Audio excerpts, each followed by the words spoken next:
আসসালামু আলাইকুম। দুবাই সোনাপুরে বাংলাদেশিদের হাট এটা। যারা বাংলাদেশে আছে তারা দুবাইতে আছেন, ওনারা চিনবেন। এটা গভর্নমেন্ট অনুমোদিত।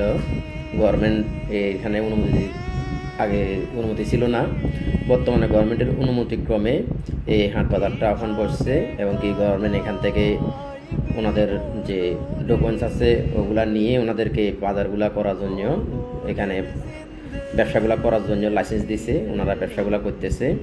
এখানে যারা বাঙালি আছে ওনারা রীতিমতো এখানে আসে, এখানে বাজার করে এবং কি বাঙালি বাইরেও এখানে ব্যবসা করে।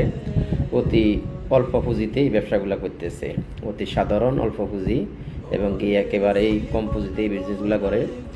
বাঙালি যারা এখানে আছে ওদের জন্য খুবই উপকারে আসে এই বাজারটা থাকার কারণে। এখানে একদম কাছাকাছি আশপাশে সবগুলো লেবার ক্যাম্প থাকার কারণে সবগুলো আমাদের এখানে বাঙালি যারা আছে এখানে আসে বাজার করে। বিভিন্ন কান্ট্রির লোক এখানে আসে, সব কান্ট্রির লোক আসে এখানে বাজার করে, খায় এবং কি ঘোরাফেরা করে, এই আর কি। আলহামদুলিল্লাহ।